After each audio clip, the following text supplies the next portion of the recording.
ဟုတ်ကမင်းဘဝတုံညာကို1000 1000 1000သိန်း10သန်းအထိဖြစ်အောင်လဲလုပ်နိုင်ခဲ့တယ်မင်းအားနေချက်ကအချစ်ချစ်မိသွားပြီဆိုရင်ကမ်းလည်းမမြင်တော့ဘူးလမ်းလည်းမမြင်တော့ ခဏနေတွေ့ရမယ်လေဒီကားလေးတကယ်ကိုမိသားမာရဲ့ပြည်သက်စိတ်ကကားပြီးကားမှာပေါဝင်ရတဲ့ခံစားချက်နဲ့ကိုယ့်ရဲ့အခန်းကဏ္ဍကိုတကယ်လေးသိရဖို့ရှိခဲ့ပါလို့ပြောတယ်အဓိကတော့ဒီကားရဲ့အမှတ်တရပြောရင်တော့ဒီကားကဒါကိုတို့ကို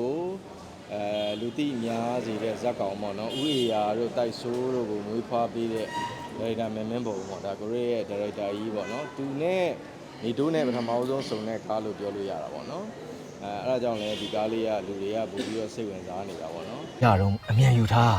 သူစေကူသားစီလိုလို့သာရောက်နေတာ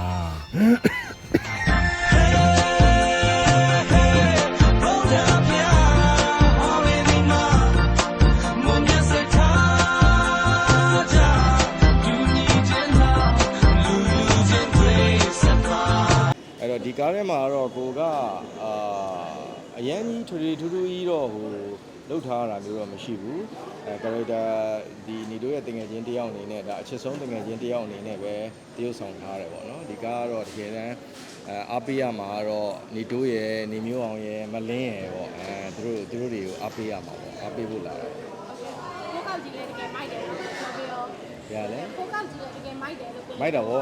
နေတို့ကလည်းအဲ့လိုလေအခုကိုထင်တယ်ဒီနေ့ရဲ့ဒါနေတို့ပထမအဆုံးကားဖြစ်မယ်နဲ့တူတယ်ကိုတို့မြက်လက်တက်ပြီးတဲ့ကနေတို့ကားမှမရှိသေးတာပေါ့နော်အဲဒါကြောင့်မလို့လဲနေတို့ပြည်သက်တွေကလည်းဒါတော်တော်ကြီးကိုစောင့်မျှော်နေကြတဲ့အချိန်မှာတော်တော်လေးအားရကျေနပ်မယ်လို့ကိုထင်ပါတယ်နေတို့ဒါတစ်ခါမှမမြင်ဘူးတဲ့ဇာတ်ရုပ်နဲ့မြင်ရမှာပေါ့နော်အခုသားတို့ခေတ်ကြတော့ဒီပေါ်မှာရှိတဲ့ဂွေတွေကို IT နဲ့ hacking နည်းပညာတွေတော့ကိုအိတ်သေးကိုရှောက်အောင်လုပ်လို့ရတယ်